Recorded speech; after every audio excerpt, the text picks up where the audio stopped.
Yo, 3, 2, 1. I can't fucking take it. I see a random object posted and then I see it. Fucking see it. Oh, that kind of looks like the Among Us guy it started as. That's funny. That's a cool reference. But it kept going. I'd see a fridge that looked like Among Us. I saw an anime bag of chips that looked like Among Us. I'd see a hat that looked like Among Us. And every time I'd burst into an insane, breath-deprived laugh, staring at an image at the words Among Us ran my head. Is red sus? Is blue sus? And I can't take it anymore, man. I laughed like a fucking insane person. And the word among ruined. The phrase among us is ruined. I can't live anymore. Among us has destroyed my fucking life. I want to eject myself from this plane of existence. Make it stop! Hello, everybody. That was the Among Us shitpost copy pasta that I so graciously looked up for this episode because we're Wait a minute. Did you say copy pasta? Yes. I think it's pasta. I'm every day that we do this podcast, I'm amazed by the Canadians butchering the English language. No, it's pasta. It's pasta. Oh, it's pasta. What are you talking about? Okay, I can hear they're both the same. Ian says pasta. You said pasta. No, he said pasta. He said pasta. What is pasta? He's putting this weird emphasis. Pasta. Here we got some pasta down at Johnny's over there. You know, your emphasis can be on either syllable. Either way, we're butchering Italian, which isn't a new theme on this podcast, unfortunately. Oh yeah, I haven't even listened to the Godfather trilogy you guys did, but the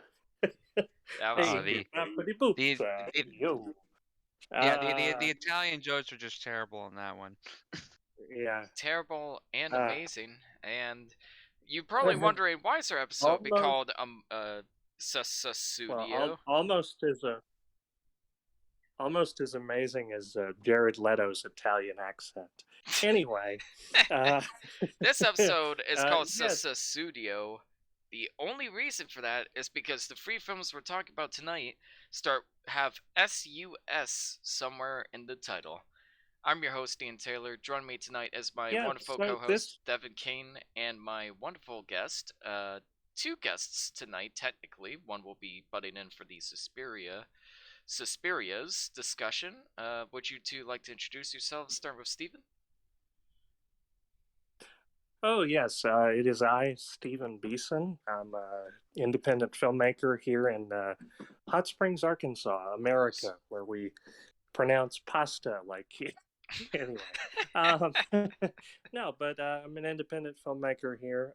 You can find my short film, Hopeless Romantic, which just won Art is Alive Film Festival. We won Best Actor. Woo! And I'm actually, congrats to Marks Mitchell. Man, he did a great job. Was really awesome to work with him. And so, I will actually be, all things going according to plan, will be in Austin, Texas in May, picking up a finalist award at the Austin After Dark Film Festival. I've got a couple of projects that I'm still working on. Thanks, guys, for having me. This is a pleasure every time I do it. So. Oh, thanks for coming back, man, and congratulations on those awards. By the way, I didn't even realize that.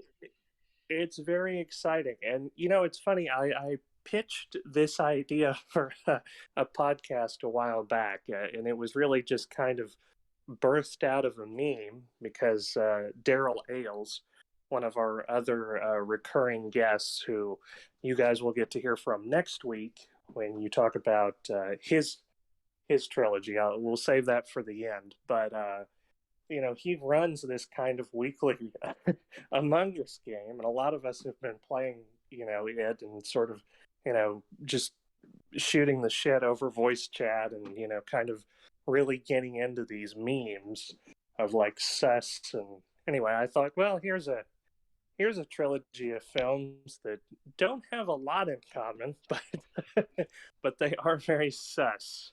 So, except for two of them having literally the same name.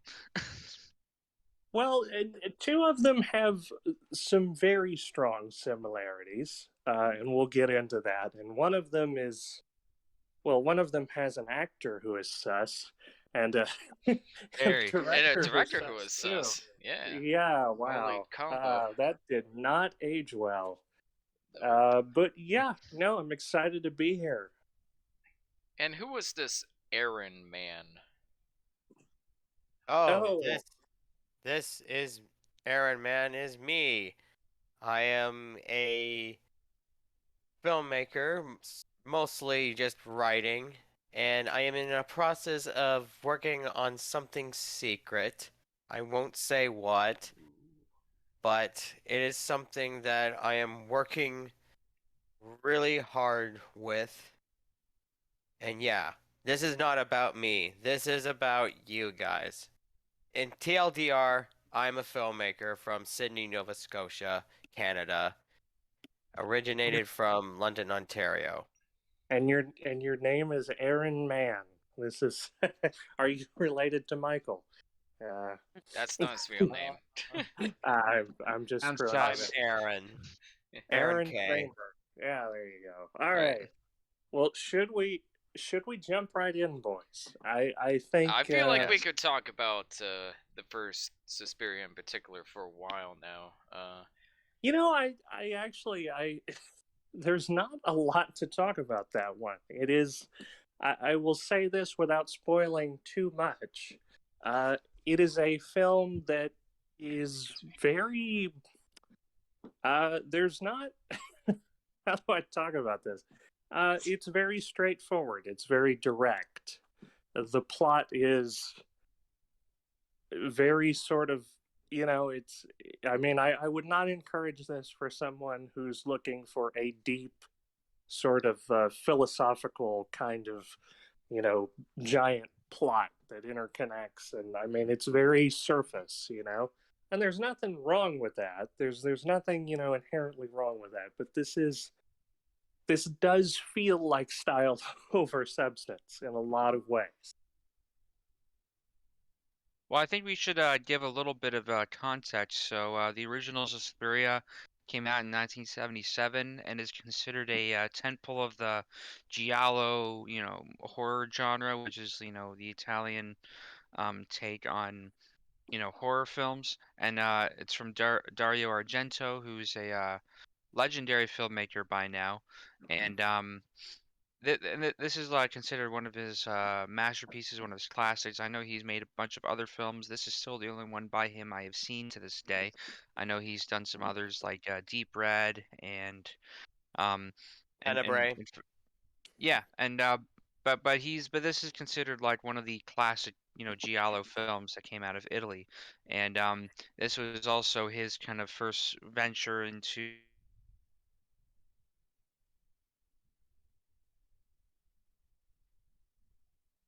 I think you cut out there, Devin.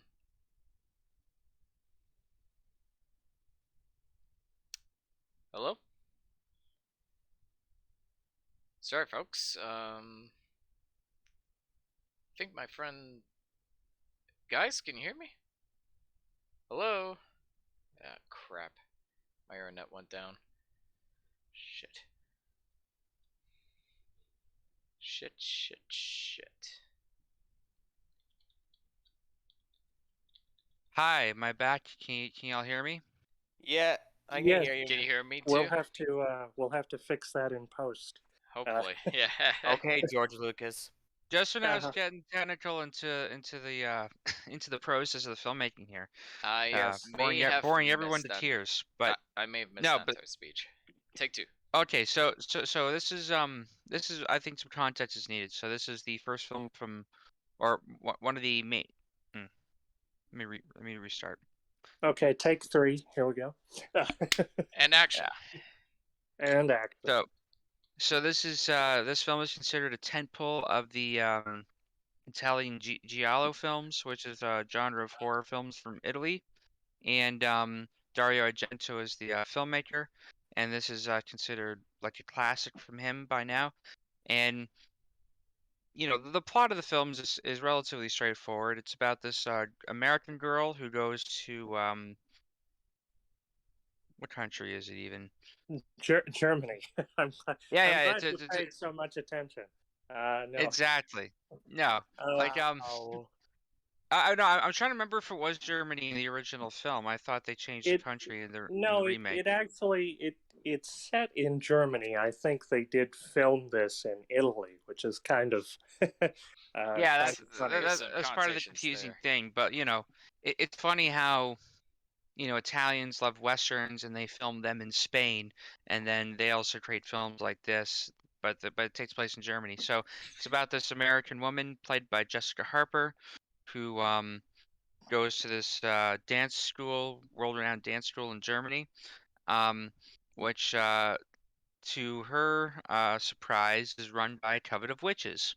Um, Oh no. and yeah, and the way this film unfolds is really kind of I guess straightforward by today's standards, but what really sells this film is the aesthetic presentation. I mean, the set design and the color scheme, and really the way that this film is presented visually and sonically with the score by Goblin, um, is really the key selling point of this film. Is really where this film has its strengths. And I remember reading that they resurrected like an old film format, where they actually use a prism to um, basically capture color onto three separate strips, and the red, green, and blue were all captured in this through this prism, which they literally are not able to recreate because this prism is like unique to this format, this camera system, and this is why the colors in this film pop so vividly,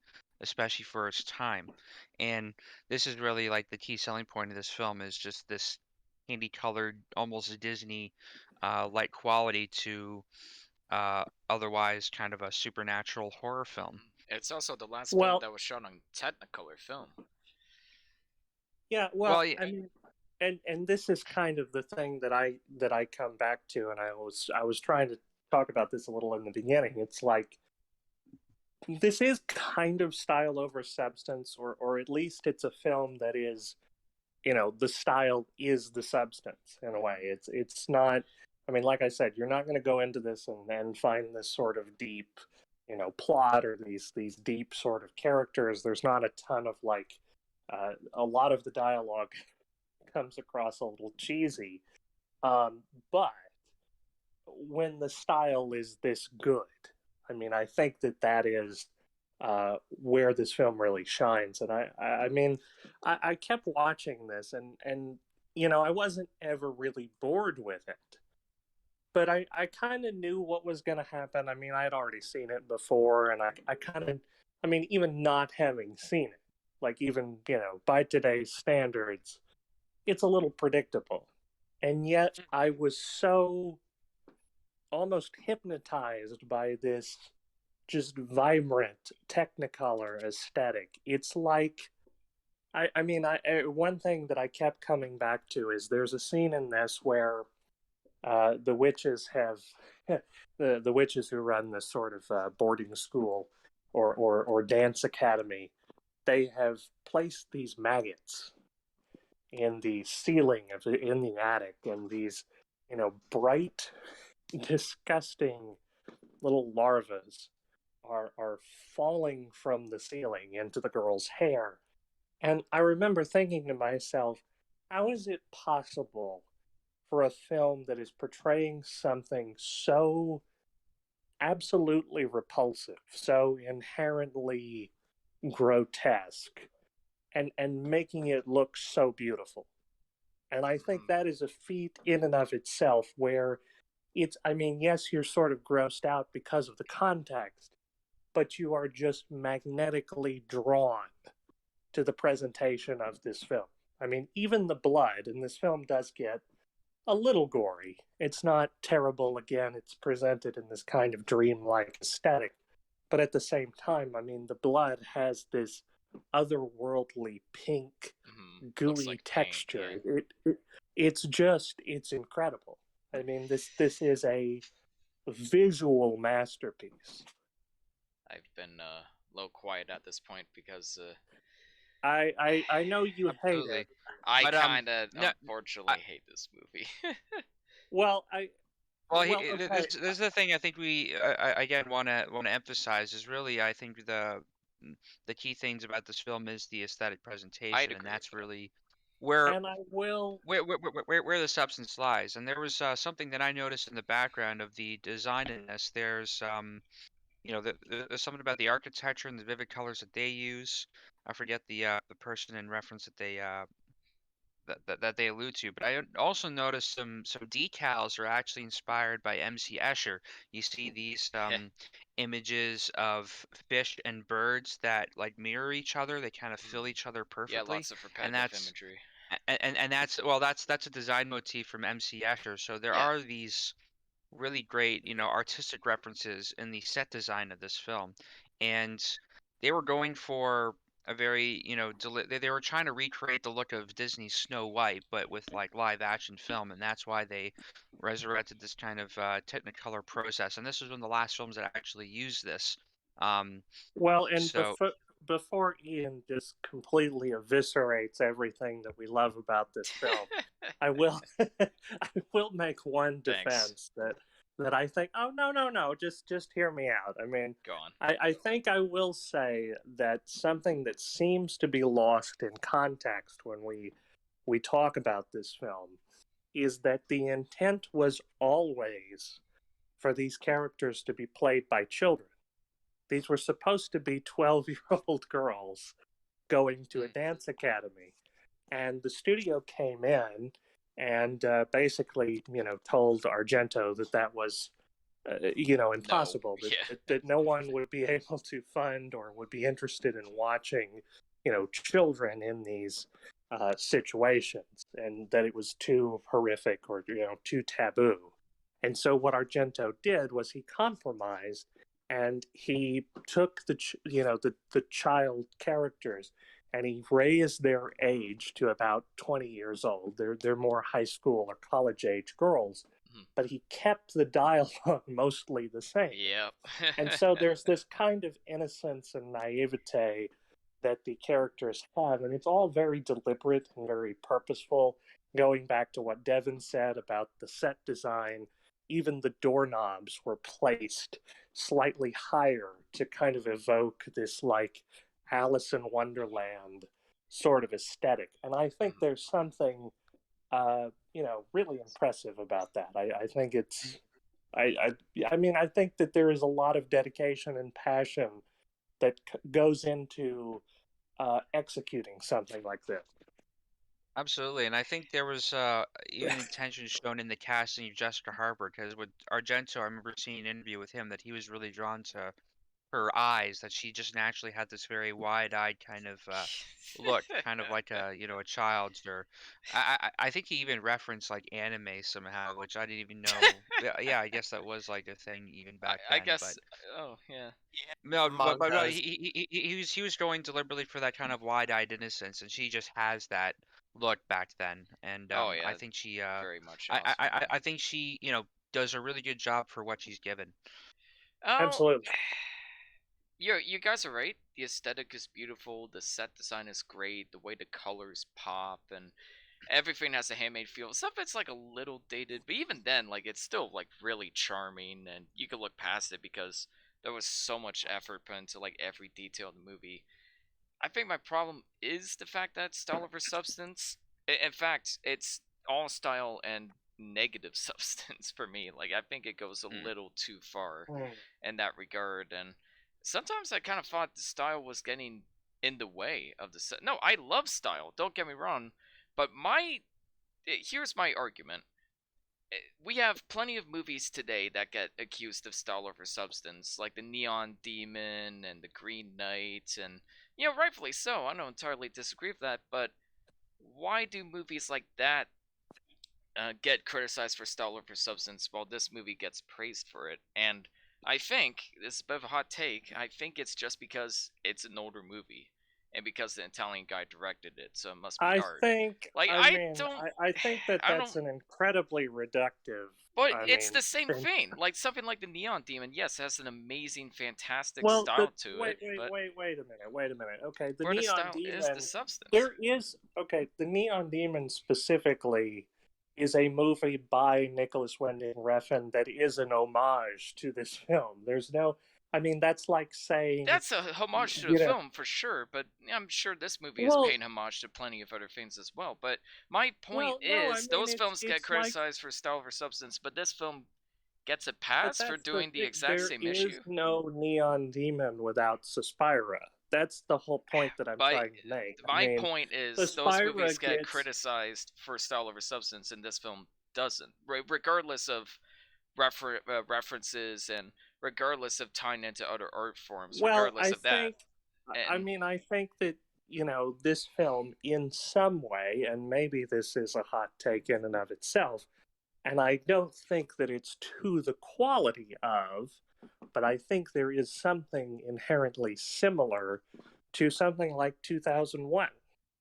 Because I think the visuals are telling the story. It's well, not so much 2001 is, about. but I don't think the visuals are telling a story. That's just it. 2001, Well, there's That so sounds much like more a you to. problem. Well, it feels like there's just so much more to the world of 2001: A Space Odyssey, to the world Well, and I building, mean, and it's to. maybe that's again, the bad. I think the perspective But is really important here because this came out in the 70s, and this film was pulling from, Snow White and animation and these other mediums, but then kind yeah, of doing its own spin on it, bringing it mhm. into its own kind of world. And there's so many, you have to appreciate the world building that there is in just the production design and the cinematography and Yeah, all I of that appreciate all of alone. I that, mean, but that's all the film has to offer.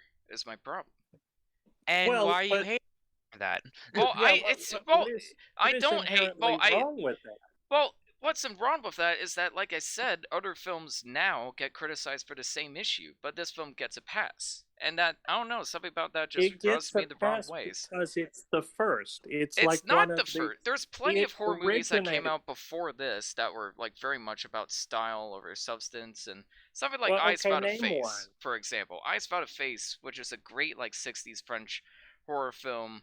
It has more substance than this, sure, but it has a lot of great like stylistic choices with the lighting and the close-ups and the way certain details are blurred out. Like that Well, was I very mean, influential too, but actually creepy. Like I didn't find anything in Suspiria genuinely creepy or terrifying at all. I found a lot of it just kind of well, laughable. and I don't again, know if it was this it comes was back trying to to be a you exactly. problem. I mean, it's fine to say that it didn't resonate with you, but Yeah, I mean, it it, just it kind really of didn't. shows an inherent bias that you're comparing this to a modern day film. I What? mean, I'm comparing this to Eyes Without a Face as well, though, which came out in the 60s. Which came out 10 years before this.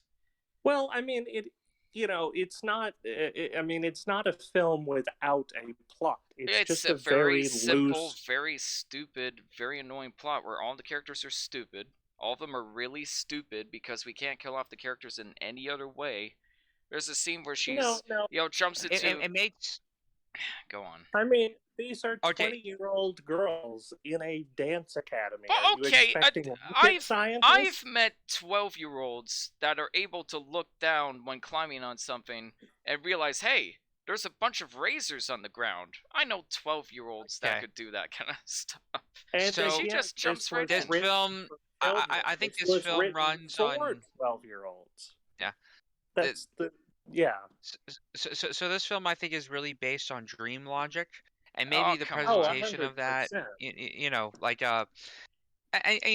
if I watch that scene with the modern lens, it's like, okay, yeah, why would she jump into that room full of barbed wire when also clearly it doesn't look like barbed wire. It clearly has just normal wire. But suspending my disbelief and putting into this kind of childlike dream logic, it makes sense in like a nightmare kind of perspective. Like the way Yeah. the plot unfolds is like a child having a nightmare, which I think is the whole point of this film.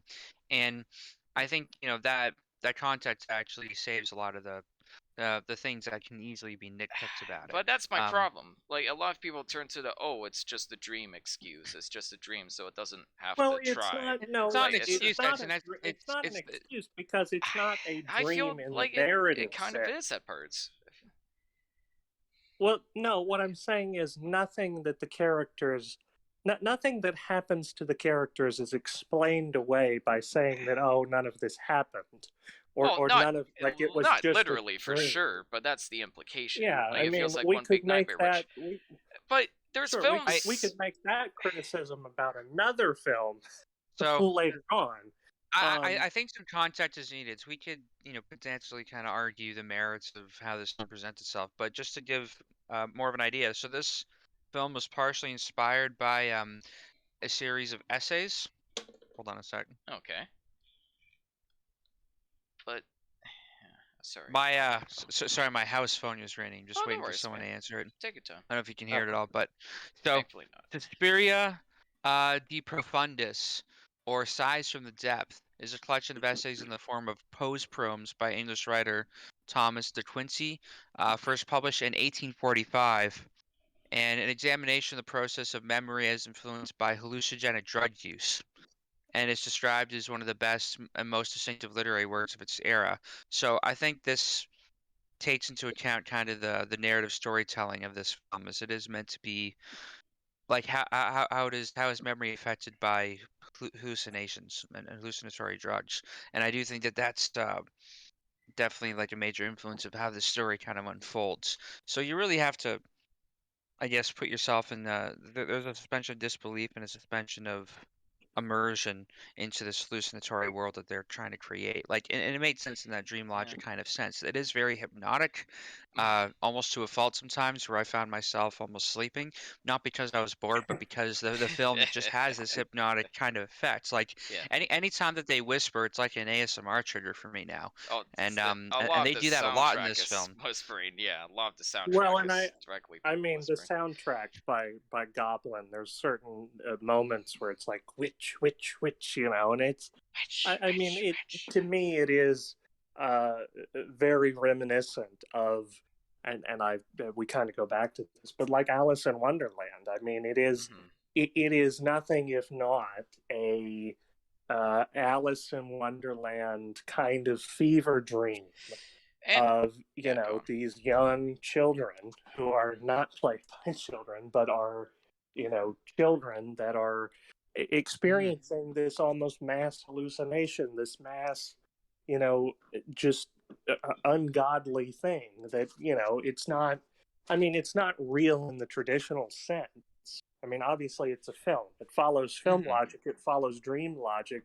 There's no witches in the real world. I mean, And No, and okay, it plays I into the get what set you're design. saying. Like everything's very Disneyfied. Everything's very colorful and expressive, and so and Yeah, all and of that is and very and and, deliberate. and if you look at their dorm rooms, the handles are like right up by where their faces are, yeah. like almost like they're being dwarfed by Mhm. the scale of everything. So this is all Well, very and intentional. that's what I was I saying. get Yeah. it. I get what you're saying, and yeah, of course, I wouldn't take it 100% seriously, and yeah, of course, there's a suspension of disbelief.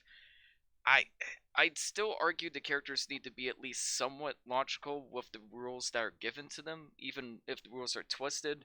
Like, look at something like Mulholland Drive. Like, yeah, sure, the rules are twisted and there's a huge dreamlike logic, but the decisions the characters make within those, dreamlike logic make sense in their situation. And I Well, guess the but point I'm trying to make Mulholland is that Drive when is if the characters have nothing to offer but stupid decisions, I don't know why I should care about them. I don't know why I should care about any well, of them and I mean, dying or I anything come horrible back to happening this, to but them. it's, I mean, we come back to this, but A the nightmare is characters something in I should care about. It should have some kind of sure, but emotional then the connection. characters in Mulholland Drive are grown adults.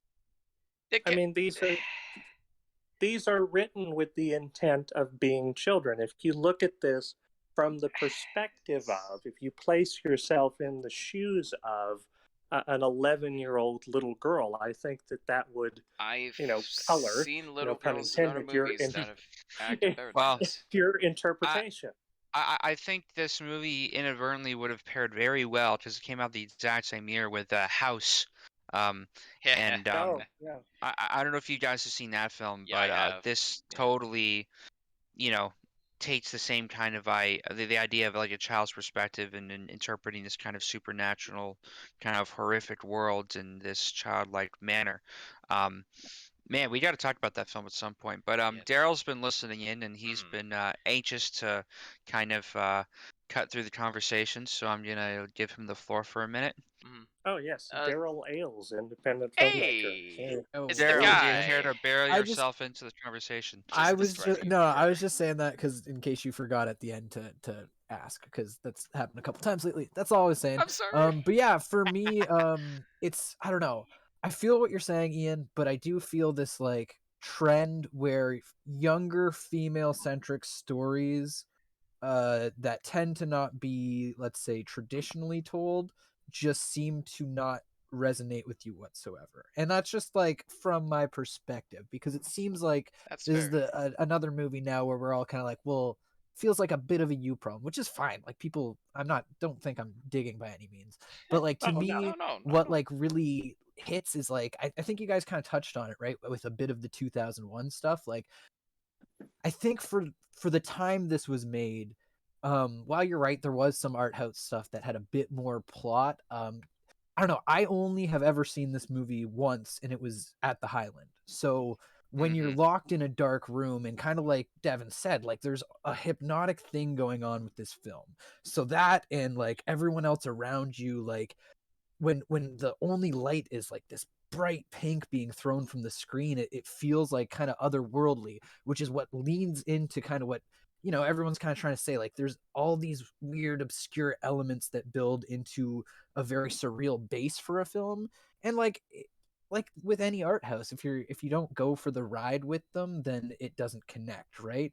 And I feel like it's just not, you're not getting enough. Whereas like there are stuff from the time that has more plot, but this movie was very focused on visuals in a way that And like that's fine, but the world, I guess, should just be more interesting. I guess is I my don't know if it complaint needs with to the be. I video. mean, That's my argument, right? Is because it shows more clearly when it's up against something bland. That's I had a point earlier that was like simple plots leave more room Oh, for for visuals sure. to Like excel. I'd Because then prefer when you this spend film that time, over some Well, of the this is generic garbage we also talk about on the channel. Don't get me wrong. I just couldn't well. vibe with This it. also reminds me of our conversation about Drive and sort of Ian's comments on that. It's like, I mean, I will admit that this is not a film for everyone, yeah, but I think that it's. I mean, I think that For there who is it's for, something. yeah, there's Well, definitely I something think there. that there's something worth studying and worth looking at and putting under a lens, because this to me is a massive, touchstone moment in film history. I mean, the Neon Demon, as Ian mentioned earlier, like there's no Neon Demon without this. I would argue that there's probably I'd agree not with a that. Black Swan without there's no this. bright horror in general. I think it Yeah. No, really I No, mean, that's Mank brightened true. the Oh, owes job. yeah. a massive debt to this. Ian, one point that I would make just from the presentation design of this alone, if Wes Anderson were to make a horror film, it wouldn't look dissimilar from this. I 100% agree with it, and I still wouldn't mind seeing him direct a horror movie. Like even if I really didn't enjoy it, I'd still enjoy it somewhat. But Oh, yeah, I man. guess it's just I think he went a little too far on the style over substance for me. And even films of a dreamlike logic, there has to be at least I guess an emotional connection, if not like a deep plot connection. And I don't know. I guess I wasn't vibing with it. Didn't v- I yeah, think that you it's just didn't vibe, and that's fine.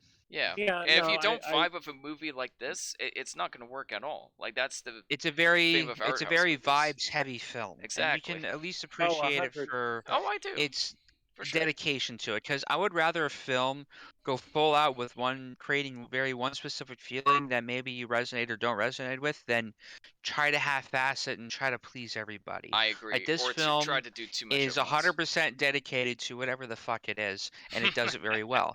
And I I agree appreciate with films that. that do that. I appreciate films that are just unabashedly themselves in one sense or another. It's I'd not agree with that too. like it takes influences from somewhere and it just goes places with it. And this film was very influential for its time and has gone on to influence all kinds of filmmakers. Like I'd imagine Wes Anderson is fond of this film, and I know you're fond of Wes Anderson, so that's my kind of loophole way to try to get you Yeah, he to see loves a what's lot of interesting about this film. Argento's films. He also loves You know, whatever Dracula film he made, which I heard really isn't great. But It's But funny. I'm not usually a fan of Wes Anderson, but I saw him make a comment that End of Evangelion was one of his favorite yeah, films I of saw all that time. too. I mentioned that. And in I the was chat. like, incredible. what the fuck? It's so That was weird. He loves he anime. gained a lot of respect from me for that. I think it's Yeah. also worth noting that Suspiria was a part of a trilogy of film. The 1977 film was What? followed by 1980's Inferno and Mother of What? Tears in 2007, which I've heard Mother of Tears is not great, but this trilogy was called the Three Mothers trilogy, and in Mother of Tears, uh, in Mother of Tears, Udo Kier, one of our favorite actors to discuss on this podcast, mostly Second to Norm because Macdonald. I keep I keep bringing up films that he's a part of. Excuse me. But he actually returns in Mother of Tears, and he makes a long sort of monologue about the three mothers, and Susie Banyan, like he names her, and so there is this kind of like loose continuity that I think is fascinating, and it almost makes me wish we had reviewed the Three Mothers, the films by We should themselves. talk about the other two at some point. I'm sure curious we just to will. see where they go, like what they do with the story. Yeah, 100%. And no, I mean it's like I said in the beginning. This is not a film with a a deep sort of plot. There's not a It lot doesn't to need that. latch I feel onto. like It's yeah, go just vibes, man. yeah, You got to connect with the vibes. yeah, and And that's all I fair. gotta say Yeah. is, bitch, don't kill my vibe. Vibe. Oh yeah, exactly. That should be Bitch, a don't review. kill my Bitch, vibe. don't kill my vibe. That should be the review Don't- for that. Oh, I'd also like to mention, Daryl, Highland was the first time I watched this as well, because Devin, Aaron, and I watched the original Suspiria and the reboot of Suspiria, both at the Highland, both played on film. And that's Back to actually back. how I first watched these I films. left before the second. I don't know. I think it was like a really rough week for me or something. It was So pretty that late, was too. definitely the screening I was at. We just didn't stay And for do part you two. know what happened to me? I think I missed you entirely, Daryl. Which is it's funny that we like befriended much later. I don't know if we even knew each other back then, but I missed the first one because I like fell asleep. Like it was a rough week for me, and I was like on night shift, and I just overslept, and so I didn't get there until the second one started playing. But I had seen it like from my buddy Garrett lent me his DVD copy of Suspiria, the original, like the week before, so it's still pretty fresh in my memory. But it's funny that we were there for opposite halves of that double screening. But man, Right? what a double screening it is, though. Mhm. I mean, I seeing think I was the so blown away by this one that I couldn't even stay for the second. It was like I need to process what I just saw. Like holy shit. That's fair. I think Oh that's yeah, an entirely fair position to have. I mean, this is because Mhm. yeah. If you vibe I with the I mean atmosphere, like this film is like pretty much perfect. It's just I appreciated the atmosphere, but I couldn't really connect with it beyond that.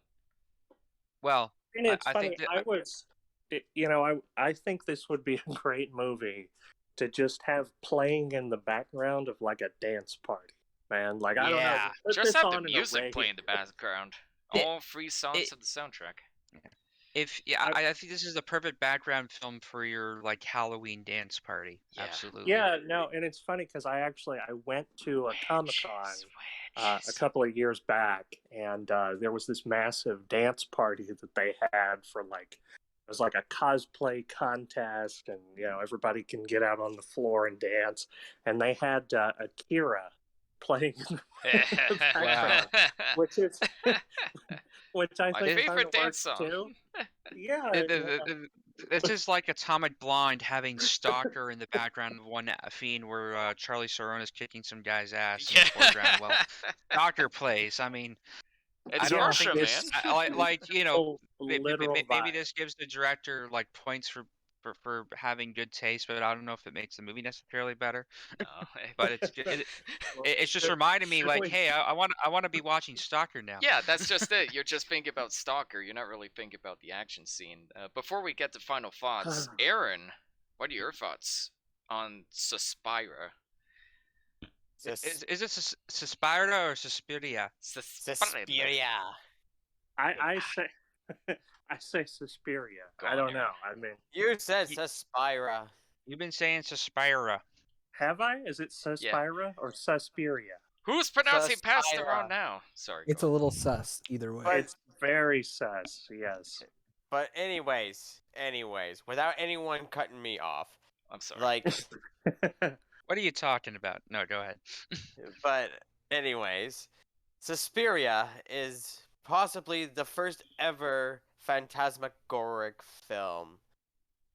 Like, without this movie, we wouldn't get films such as Mandy or Hobo with a Shotgun or Daniel Isn't Real or Color Out of Space, or I could just go on, really. Like, just Aaron, I genre- have to ask, can you describe the term phantasmagoria? It's a very fantastic word, and I hear it tossed around a lot. What does it mean exactly? Phantasmagoria means like a genre film, that it's often a horror film or often a horror film, where it refers to the aesthetic of the film, where like it's a hard description because like Is I it? have a very succinct term that I just looked up. A sequence of real or imaginary images like those seen in a dream. So it's very, like we were talking about, very much plays on dream logic, and I think this is often used for horror films that play onto dream logic. You could describe almost David Lynch's entire filmography, except for a few titles, as phantasmagoric in nature, because he does play with dream logic. Well, yeah, and I mean, I think that sort of neon aesthetic. When I think about that, I mean, Giallo was, which this film is technically not a Giallo. Oh, This it is isn't. it's no, because Giallo usually follows there's almost like a blueprint that you have to have, like a checklist that you have to go through, and this Mhm. does not meet what a typical giallo is. I mean, normally a giallo film is a mask or black gloved sort of killer. Oh, And you okay. know, there's a lot of films that you'll see like the point of view of the black glove, like, you know, with the knife, and they're almost more murder mysteries in a way, or they're cop procedurals. It's I funny because giallo is actually derived from, I think it's the Italian word for yellow, Yeah, because because it's like these yellow kind of pulp novels, like these it's kind of pulp pulp fiction. fiction. Yeah, Yeah, yeah. but they were like yellow covers, and although the killer does have a black glove in the movie, so I think technically you could It consider it that. kind of crosses over into giallo, and it's interesting because uh, you know, like a lot of giallo films, and this film especially, influenced and inspired some of my favorite American films that I've ever seen. You can feel the influence of Italian giallo in William Friedkin's Cruising, which I will not shut up about until we review on the channel. Yeah. You know, Body Double is another one by Brian De Yeah. Palma. Hardcore by Paul Schrader almost feels inspired by that, and especially Brian De Palma's Dress to Kill. Like Manhunter is almost inspired by A this little bit. sort of aesthetic by, you know, Michael Mann, and so They're it's a almost film. like American giallo movies. Yeah, well, that's another one that kind of that Paul Schrader film that kind of pulls from this, and so maybe it's not even so much this film, but you know, it's I admire what this film meant to, you know, a lot of films that I would consider incredibly inspiring to me as a filmmaker. I mean, this is almost the grandfather in a way. Nice. What would you guys rate Suspiria out of 10? I'm going to open the floor, and I'm going to give it a solid 8. Nice. I think that there's room for improvement. I think that it is kind of, simplistic and basic in a lot of things, but I would almost feel remiss if I rated it any lower, just simply because of the passion and dedication that went into the presentation. That's fair. Mhm. What about you, Devin? Well, if this was a film I wasn't really vibing that much with, I'd give it a 6.9 just for the lulls. I'm gonna give it a 7.7 because that's the year it came out. But also I think that's Very very nice. I think that's very fitting. It's one of those films that it almost feels like a comfort movie these days if you're into this candy colored kind of horror vibe.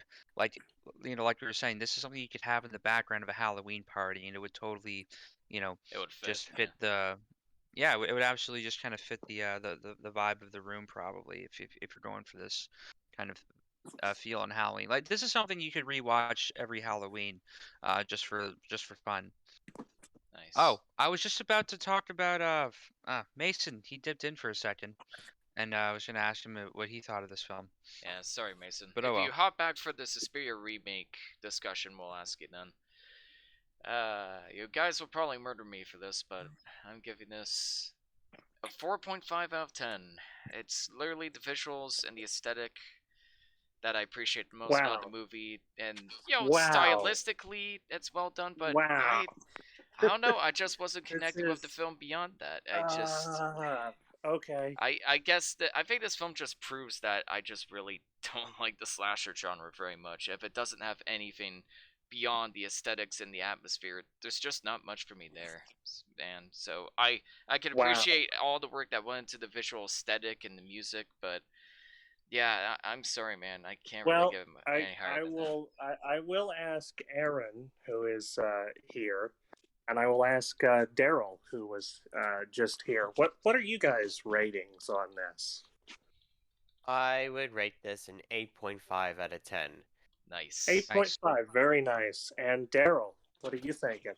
Yeah, I already popped it in the live feedback, but it's a 9 out of 10 for me. Awesome. I'm a Solid. visual guy, so yeah. Oh yeah. Hey, that's that fair. is more You than have to fair. give respect to the technical process behind this and dedication to this kind of visual thing and also production design. They really went full out for this. I mean, it's very For sure. you can say they're very fake looking sets, but there was so much detail put in them. Like I noticed just on the second viewing of seeing it, or actually this might be my third viewing now. The MC Escher decals. I'm like, I didn't notice those before because I didn't know, the artist behind them. But now that I noticed that, I really appreciate those details upon rewatching. This is something that you can see something new in every time you watch it, and I appreciate films like that.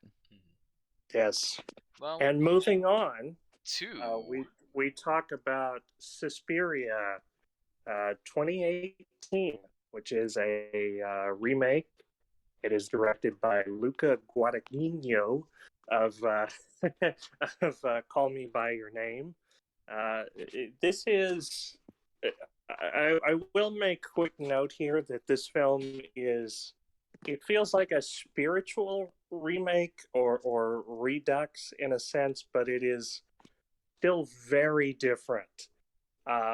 This is stars Dakota Johnson as an American woman who goes to a prestigious dance academy in Berlin. It stars Tilda Swinton in not one, not two, but three roles.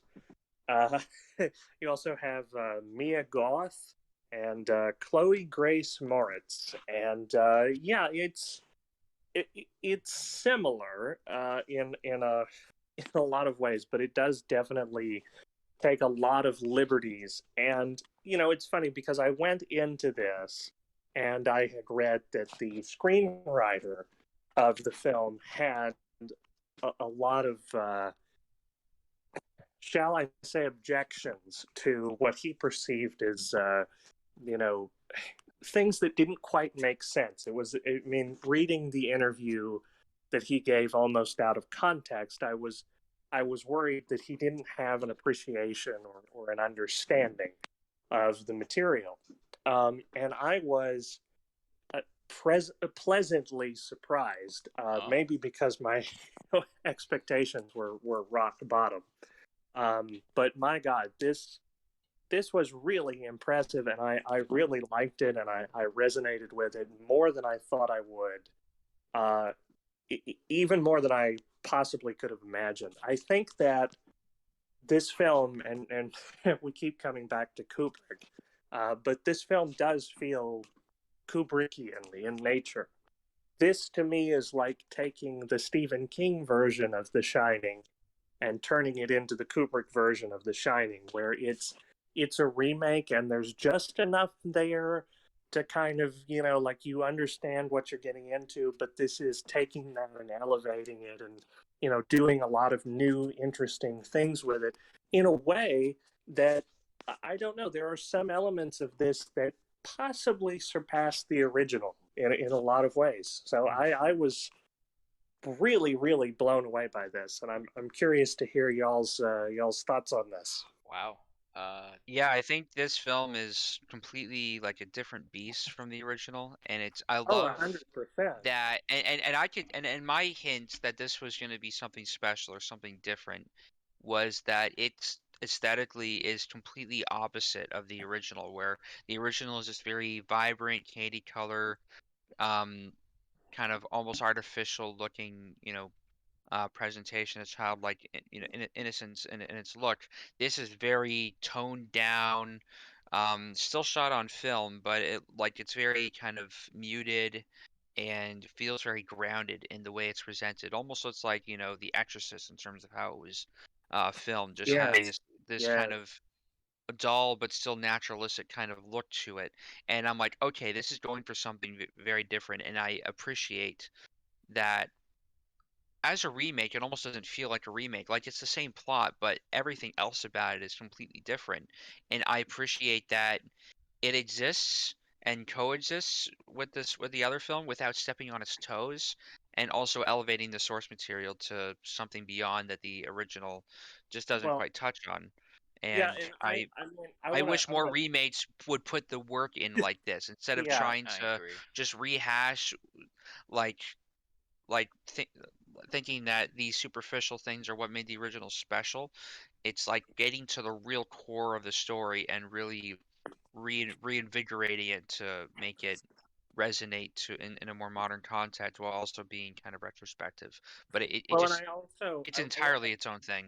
I want to just briefly kind of touch upon something you said there because that was actually one of the things that worried me because when I saw this like very kind of gray, beige, muted aesthetic, and there's no goblin in this. There's no like prog rock with the which.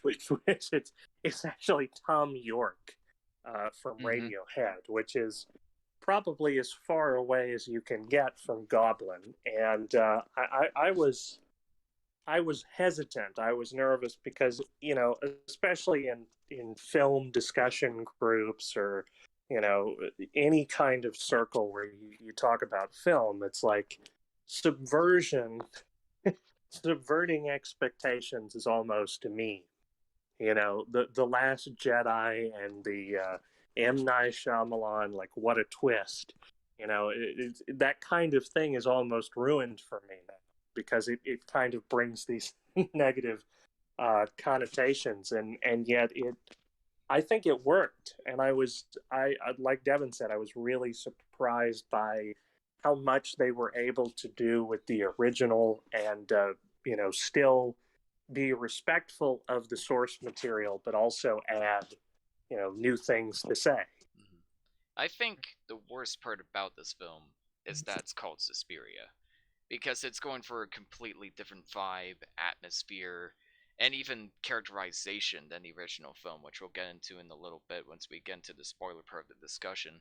But this reminds me a lot of like there's Arcane's like 2017's Prey, where the original sequel to Prey was planned to be like this space bounty hunter game where you're kind of taking down bounties and living in this dystopian city, and then Arcane came with a Prey that's basically like it all takes place in one environment, and it's like a homage to System Shock and Bioshock. Nothing really like this, promised Prey game at all, but it happens to share the same name. And everybody was so dismissive of that film of that game at first, because it's nothing like the Prey sequel. It's just this bland game. Nobody was willing to give it a chance because they kept comparing it to the original source material that they wanted to see come to life so badly. But after a while, so many people began to appreciate it so much more, and it's gained this massive cult following. And I think this film will be the same way. At first, I think a lot of people were just like, "What? Like this is a reboot of Suspiria? It's nothing like the original. It doesn't capture the Well, same kind of that horror." But I think I over actually, time, I more people yeah, will I put appreciate that it. in my review where it's like, as a Suspiria film, this sucks. Yeah, Like, I'd agree with that. if you're looking for what the original was, I think you'll be sorely disappointed. But I Exactly. think if you go into this and you're looking for, I don't even want to use the term elevated horror because, again, that has these sort of like negative connotations. But this is, Mostly from you, but okay. well, no, but I mean, I mean, this is deeply psychological. It's very, Very a body lot horror. of it is very cerebral, and yet at the same time, the body horror in this is, I mean, goddamn, it's like Cronenberg when when it lets rip. I mean, it goes all out. Yeah. Oh yeah. I mean, the first kill doesn't happen until 40 minutes in, but Yeah. it is brutal and really unnerving, like the way it Oh, goes about it's it. Like disgusting. basically, Yes. this one woman's trying to escape this cult that she's uncovering or she's suspecting is sus that she's suspecting is ruining her. But then as Dakota Johnson, who's really beautiful in this film in a horrific Oh, way, yes. but Yes. as she's dancing, it's almost like her dance moves kind of influence or affect Olga, and she just contorts and her body just kind of gets balled up into a oh man, I can't even Well, describe the scene, but there's it's bones truly unnerving, breaking. and Yeah. I forgot how unnerving it was. Like watching it again, it was just as effective the And the second time editing watching as is it what was the makes it work, first. because it's quickly cutting between both scenes, and not in a way that's nonsensical. It's not like they're trying to hide mistakes like a lot of directors would use this editing style for. But there's a clear like ebb and flow to it. Like when Dakota Johnson like waves her hand, it just immediately cuts to her like being thrown against the window, for example. Lots of like great Hmm. visceral cuts, but because of that, it never felt explicit. Like it didn't feel like we lingered on for too long. So it's this perfect combination of witnessing this horrible, disgusting event, but leaving like just enough to the imagination that you're kind of filling in the blanks. And I think that's what Well, makes it yeah, especially effective. it shows the cause and effect between these two things happening, and this is another thing that could have made or broke the film, but the editing it almost seems Oh very yeah. sporadic and jarring at first, but once you get into it and you realize what it's going for, like it makes it work like beautifully. Like there's so much work that went into the editing of this. Like the cuts are very noticeable, but they also are intentionally so. Mhm. And if you look also at like the camera direction, there's this one sequence when she first walks into this stool for the first time. There's like this it starts down from her and then this upward kind of crane shot that's not perfect. Like it's very shaky actually. Like that felt like take two or take three and they just decided to go with it. Like it has this very unhinged, unnerved kind of feel to it.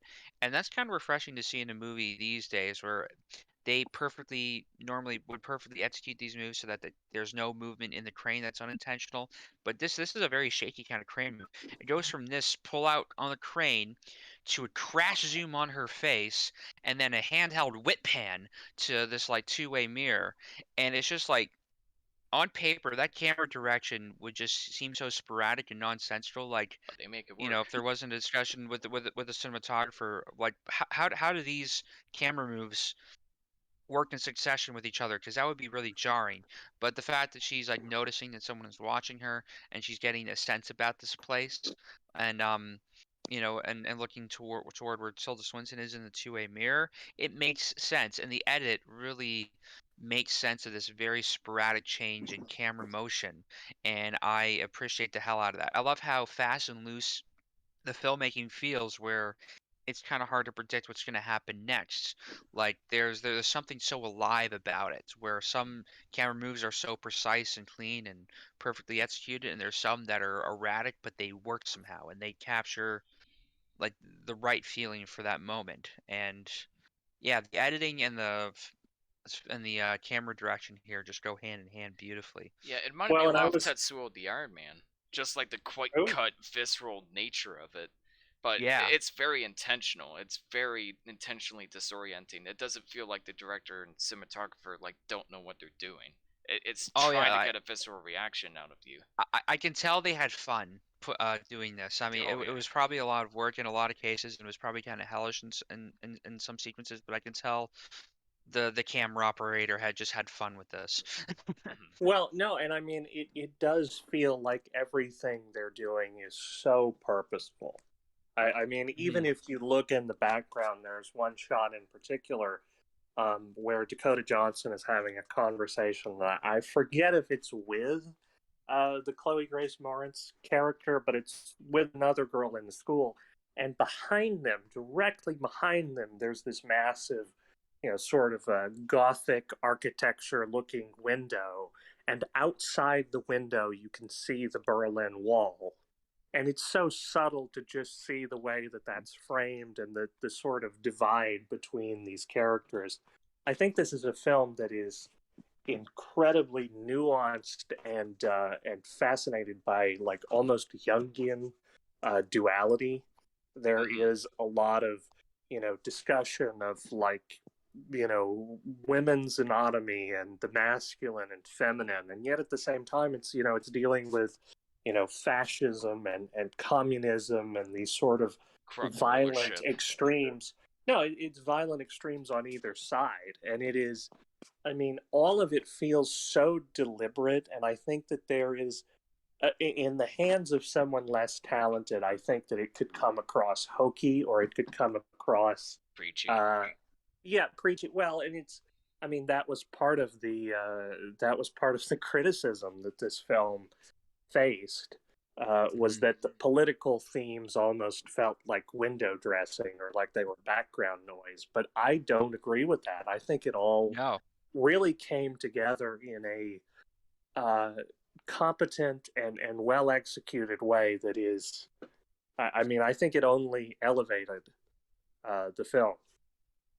I Elevated mean, horror. There's that phrase well, again. But no, well, I think the inclusion of the Berlin Wall just as like like as a background piece, but also I think it does thematically play into it was a huge thing to really ground this story in the real world with real events. Like there are these protests happening outside. They talk about it in the news, and it's not irrelevant to what's going on with them. Like there's this divide within the witch covet to themselves, and it and shows there's just that how one. it shows this world kind of in turmoil. Well, and there's the one witch who disagrees very strongly with with the coven's decision, and she takes out a handgun at the middle of this dinner table and just shoots herself in the face. No, she And didn't it's shoot this. herself. She stabs She herself stabbed in the neck herself. twice. Oh Yeah. God. Also, the Okay. Yeah. practical effects for that scene, like that is Was it a so what? Was visceral. no? That's right. It was a Yeah, fork, she stabbed herself with a fork, She and stabs herself with a fork twice. it looked Yeah. so which is realistic. And I was just thinking, I did she just know, and kill that it's lady? Did she just kill yeah, no, herself? And and they were it's like, I mean, film it. I it mean was so quick and violent. It might as well have been a Yeah, gun. and the It reactions were just so comes. genuine. Like some people Yeah. were confused and shocked. Some people were like trying to cover up the wound. Some people were running to get help. Like it felt so organic. yeah, None of them know how to put pressure on the wound. That's one No, thing that that's bugged me. But realistic. also, well, and I honestly I think it's even fascinating that I misremembered that because um, that's how powerful it is.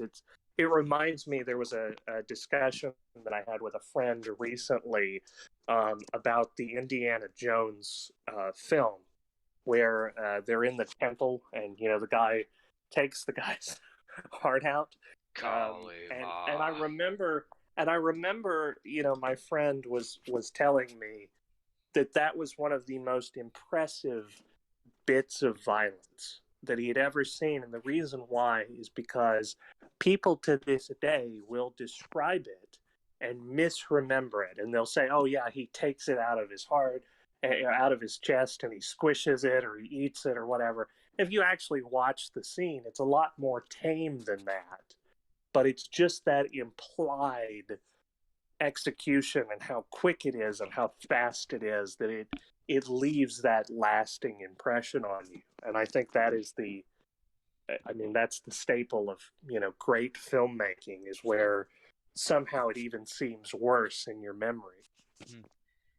I think we have to talk about the old man in the room.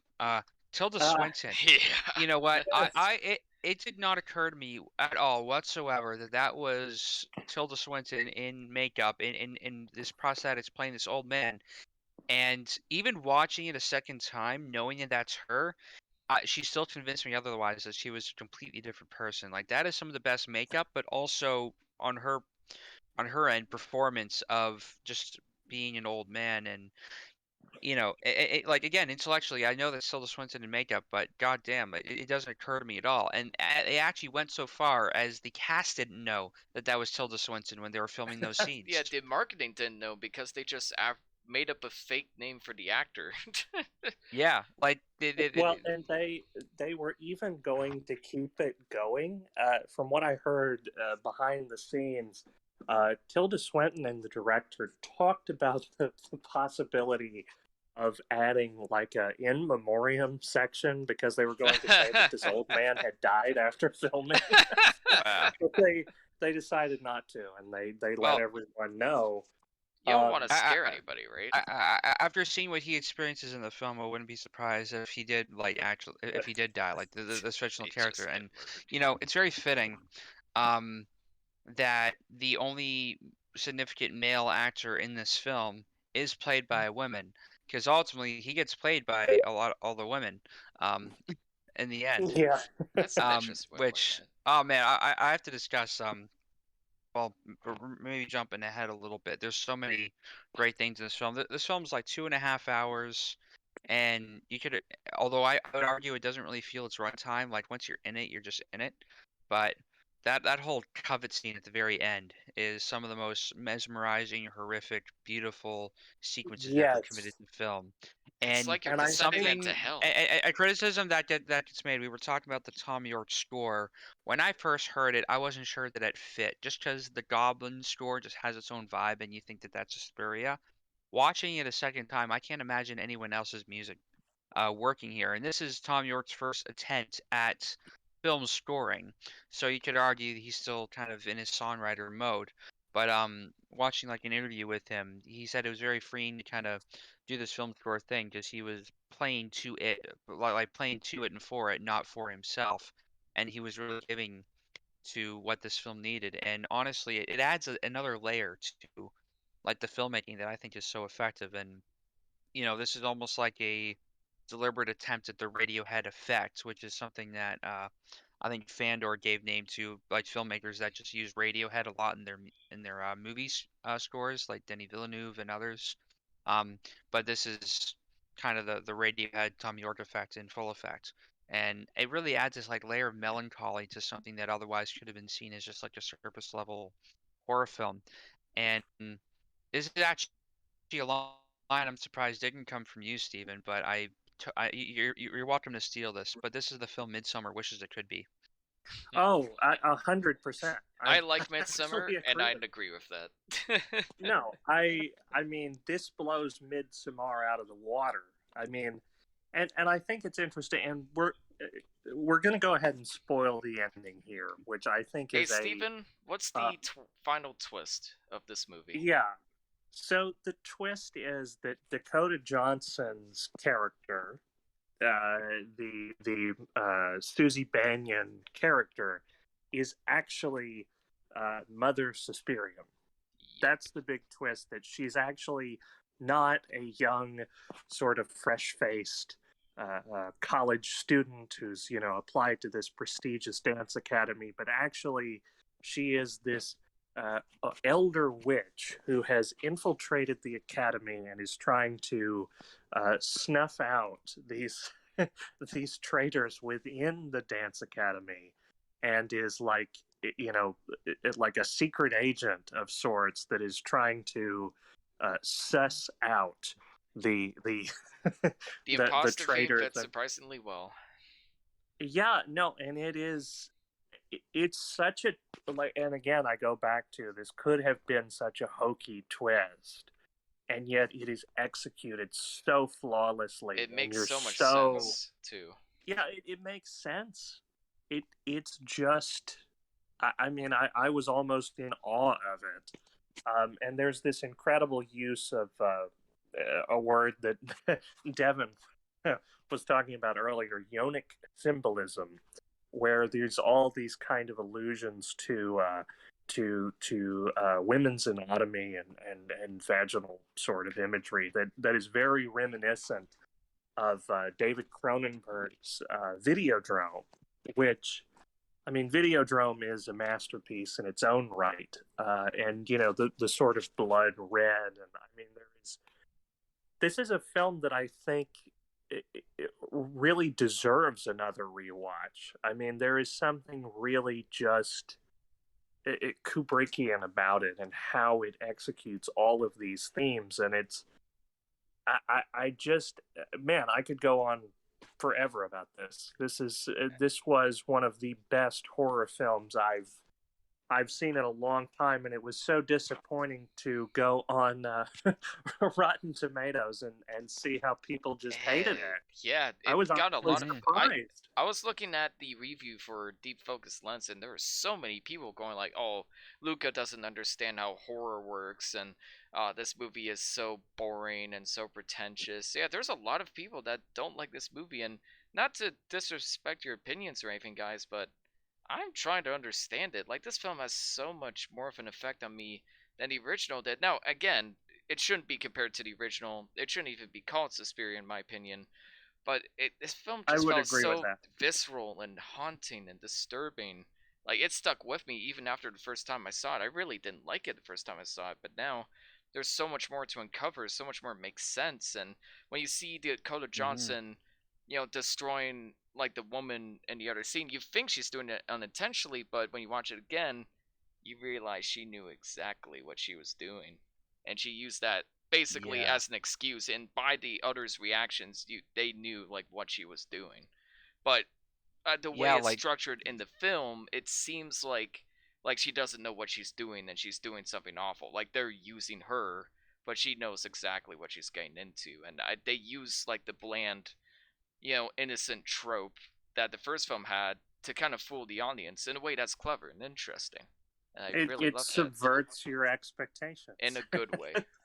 in a good i- way. i- Yes. in the best way. And honestly, rewatching this film, I hadn't seen it since it came out. And I remember being a wild time, and like it was just a lot to process back then, I think. And even though I enjoyed it, it was still very like fresh and kind of horrific. But coming back to it, it's even better than I remember. I'm like, holy shit! Like, some of these things really work in ways that I wasn't like expecting or Well, anticipating. And yeah, and I will say that one thing, just sort of briefly, like my own experience watching this. I watched it and I had given it 1 rating because I didn't quite know what to think of it. I was like, I'm going to give this, so much out of 10. I'm going to think about it. It could go lower, it could go higher. And it was almost immediately after that I took some time to sort of process, and I was like, I'm just gonna, like, a couple hours later, I said, well, I'll just see what's on Netflix, kind of clear my head, just something. And I put on the new Texas Chainsaw movie on Netflix, oh wow. which is another, what a palate cleanser! yeah, which is another sort of legacy sequel that just came out, and it was absolutely awful. I'm so shocked. It was no, I mean, no, I mean, it was atrociously and offensively bad. And I don't know what it was, but seeing just how awful that film was made my appreciation of this that much more so, because I was like, oh my God, this is horrendous, It's like, by comparison, this is a like a ground up reimagining of the source material in a way that respects the original, but does its own thing with it. And I wish more people, if they're gonna remake a film, if they're gonna try to do this cash grab property, just take it from the ground up and be inventive in Well, and the way I you go think about it instead of just lazily, redoing the same, bullshit again. This and I actually think the tries to approach the material differently in a way that's very original. well, and I mean, even I mean, me and Ian both watched the Candyman uh, spiritual sequel remake, and it's like that completely misses the point of the original. But it Um, just doesn't hold up on its own either. it That's doesn't the hold problem. up on its own at all, and it's I mean, this is like we've all talked about. I mean, this is an original vision. This is doing its own thing, Mhm. but it's so respectful in the way that it expands and it subverts and it twists. And yeah, I mean, really nothing but good things to say about it. And I will say the sorry. pacing was a little off.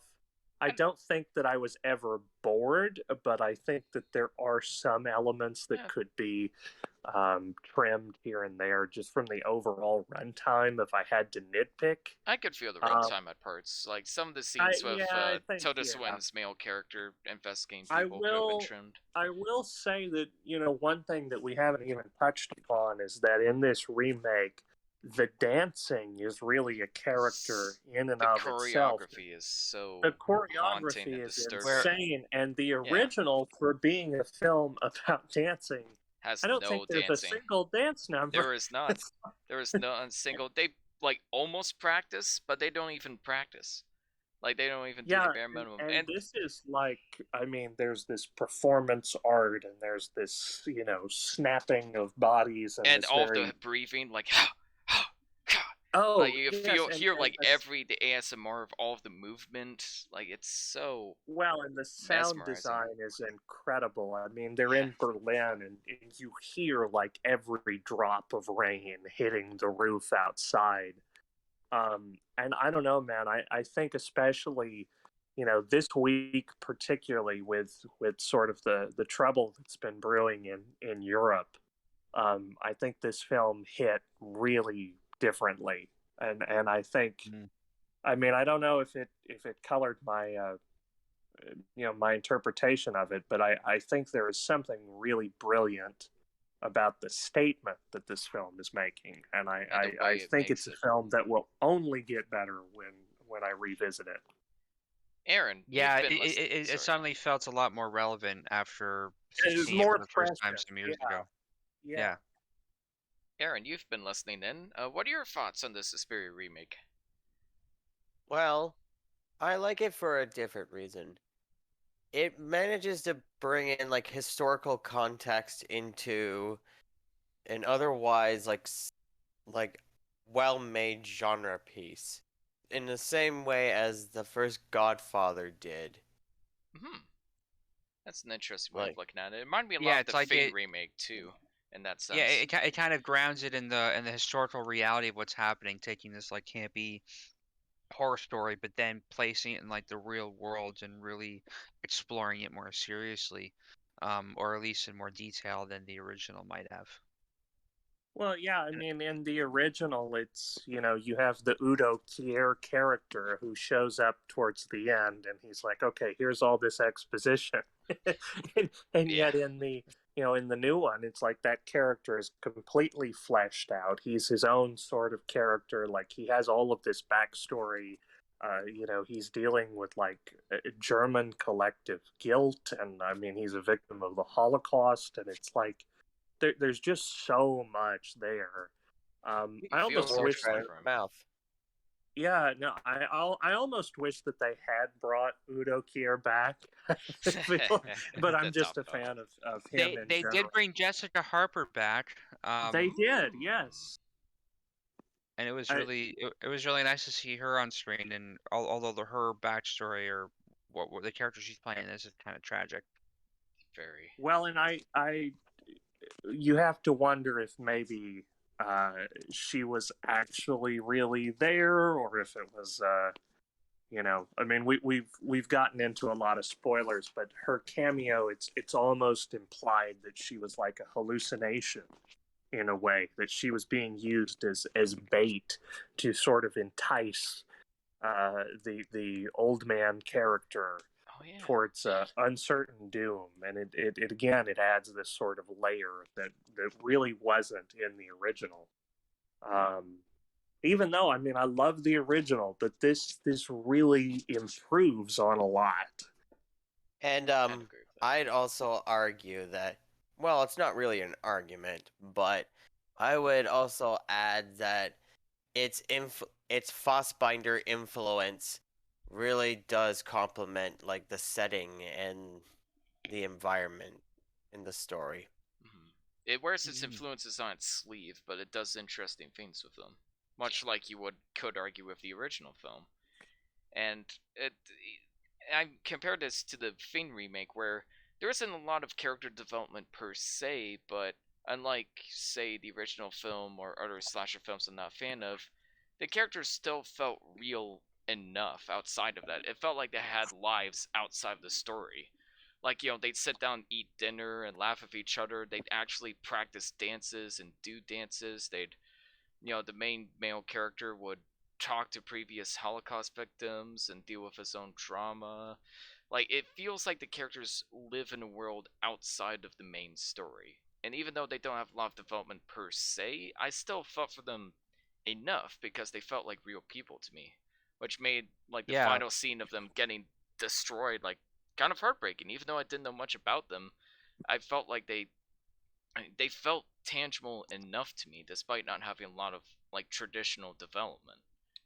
And I have to say, I think like the score, I think really It's very currents tragic. that kind of the feeling of that. Like if it just had like a generic kind of horror score with that final scene, like it would just be this kind of horrific display of her kind of killing these the non-believers or people who ask for kind of death. But that track that Tom York has unmade, it's just stuck in my head now because it's such a haunting, melancholic piece of music, and it really shows this as kind of like a tragic kind of display of her having to kill her. I mean, I don't understand the scene. I just feel it, and it's just like it's a gut Well, punch. and it almost discussing this, I'm trying to think of other films that have been remakes or spiritual successors in a way that really even come close to this.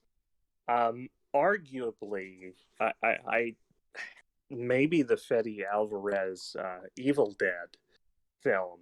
It kind of sorta does its own thing. I mean, it's still pretty by the numbers, but I can't really think of anything in recent years that I've seen that does this concept this well, and I think that alone is worth points for me.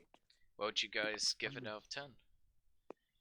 Well, I'm just going to open the floor here. I'm going to take a 6.9, nice score, and I'm going to invert that. I think this is a 9.6 out of 10. Nice. I'm gonna give it the same. And I'm not gonna explain myself. It's a great film. Tad's been listening in. I'm wondering if he has any final thoughts or things he wants to share about this film before we move on to the last one. Nope. Okay. Yep. Okay. Oh, great having very you. succinct. I like that. Appreciate addition to the conversation. Thanks for Aaron, listening in. Appreciate yes, it. thank you. Aaron, would you like to add anything here? What would you give it out of 10? I would give this movie the same rating as I gave the remake. The original? Don't you mean Yep. the original? Nice. Which is Original, 8.5 out of yes. 10. I'm sorry. Which is how much out of 10? 8.5. Nice. Hey, there you go. Solid. And I like that you can love both of these films for very different reasons. Like, if you have a Venn diagram of these films and the similarities, there's just a little bit of overlap in the middle where the basic plot is the same, but everything else about them is virtually different, and I love that. And I wish more remakes would put in the effort to do that. For better or for worse, I think 100%. I also it's find it inspiring too.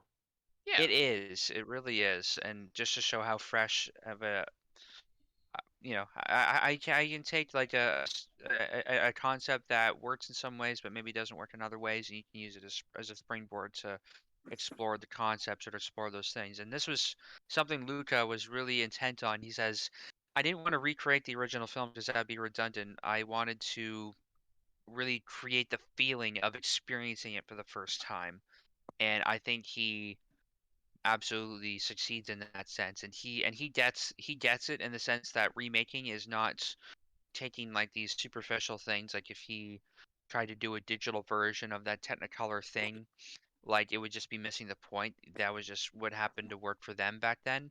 It's like he recreates it and pays perfect homage to it by going a completely different route Well, and and just I go. actually, yeah, I saw a video essay about this, and it was an homage to a feeling, which I Yeah, think is a perfect, That works.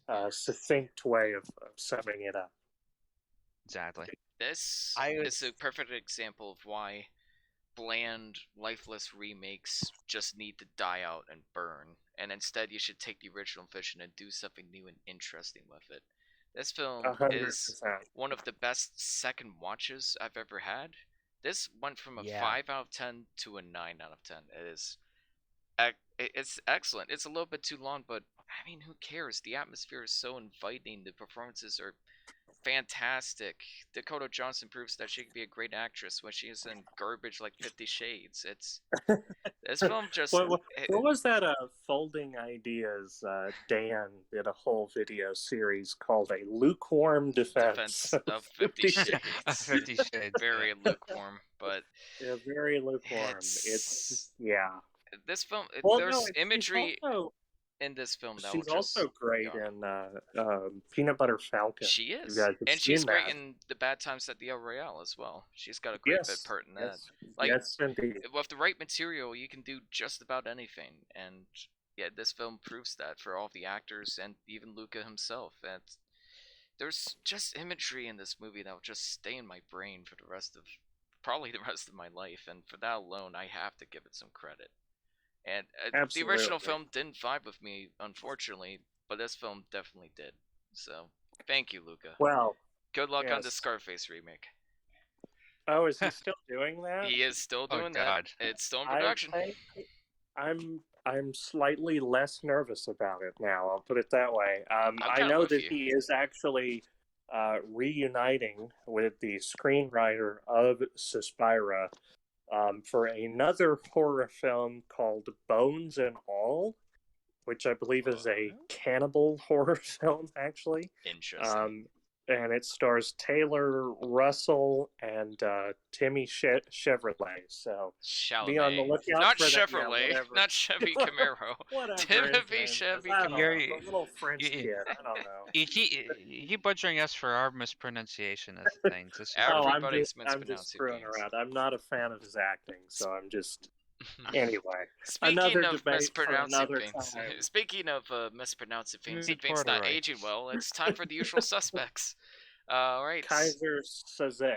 Yeah. Kaiser Soze. So this is the 90s classic written by Christopher McQuarrie, who would go on to do the new Mission Impossible films, directed by Brian Singer, who unfortunately made some great films before everyone realized he was a raging cunt, and starring Kevin Spacey, everybody's favorite Another happy person who celebrity. turned out to- Yep. Yeah. And he plays a sole survivor and telling the story of a bunch of events that with a group of criminals and leading up to a pretty horrific gun battle on a boat, which began when 5 criminals kind of met at this random police lineup and basically started doing a job from there. And that job led to one thing after another.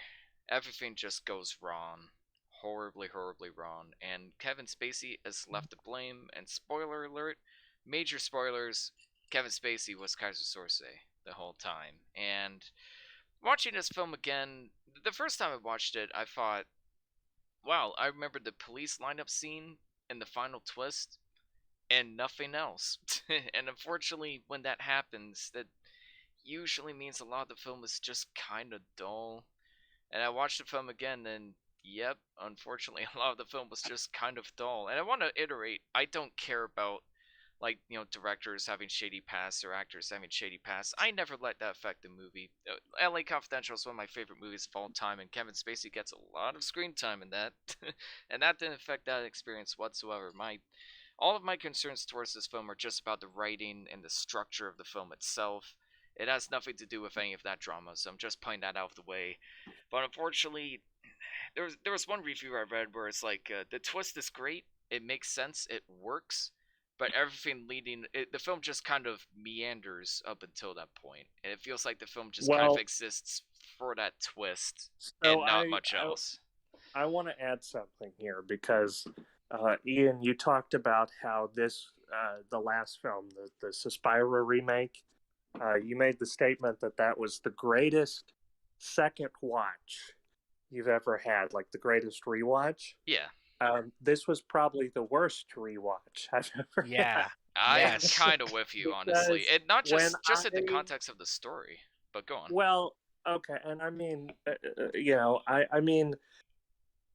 I think there is some discussion to be had about separating art from the artist. Unfortunately, Kevin Spacey turned out to be a despicable human being, and I mean, there's basically all but been confirmed that he was on the Epstein flights. I mean, this guy's a monster. But even in spite of that, I mean, Seven, to me, Seven is a masterpiece in the truest sense of the word. He's in that. I mean, there's some Woody Allen films that I still like, Yeah. but the thing about this film is, like, watching it the second time, I don't know, man. There's something about it that has lost a lot of its charm. And it's really, I mean, it's not even the allegations against Bryan Singer or the allegations against Kevin Spacey. I mean, those certainly don't help it. But at the same time, there's something about this that is very basic in a way. It's very bland. It's sort of Yeah, exactly. forgettable in a plot sense. I think that it's edited and it's directed in a way that is fascinating. I think there's a lot of stylistic choices The that are editing really is super great. solid. Very solid. A lot of the performances are great. I was particularly impressed by Benicio del Toro on this rewatch. I thought he was fantastic. Yeah. And he doesn't have a ton of screen time. I was also really impressed by Kevin Pollak, who I would love to see return to acting in some form or another. But yeah, I mean, overall, this was way too long. I really felt the pacing in this film this time around. It's under 2 hours too. Well, and that's the funny thing is this is like 90 minutes and it felt like 3 hours. It felt like I a mean, short I was film just stretched to a full movie. that's essentially what it was. I mean, Yeah. I kept waiting for the twist, which, by the way, the twist is incredible in the way that it's executed and the way that it's shot. Yeah, it's it makes edited, sense and everything. and that last final frame of, like, he's gone. That's great cut. That is cinema.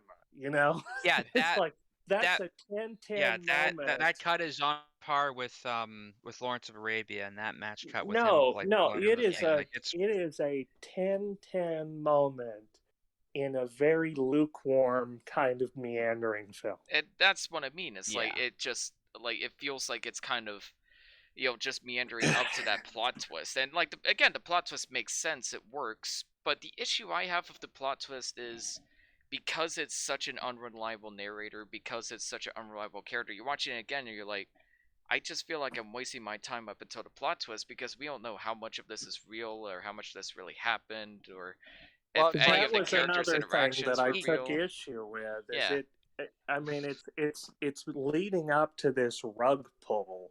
But the thing about unreliable narrators, and I think about Taxi Driver is a great example of that. Fight Club is a great example of that. American Psycho. They're unreliable, and we know that something isn't quite right. But I would argue that in both of those films, there's at least some sort of humanity that we can latch onto, and we can go, okay, this is real. But and I'm there's going to like separate emotional this. connection with how they tell their stories I mean, too. you With talk Kaiser about Soze, it's Taxi like, Driver. okay, we know he's lying and he's trying to make himself seem innocent, but yeah, and when we talk about Taxi Driver, there's that brilliant scene, which is the only scene outside of Travis Bickle's perspective between Harvey Keitel and Jodie Foster, and it's like you're seeing sort of an outside perspective, where in this it's like everything is framed around these two characters, and so it's like, as impressive as the twist is and as impressive as it is executed, it kind of leaves me wondering what the point of any of it was. I'm kind of with you. Yeah, you can tell that he's just like lying, and it's like bullshit. Like most of the stuff is bullshit. He's literally pulling off like names from around his office to kind of build up the story.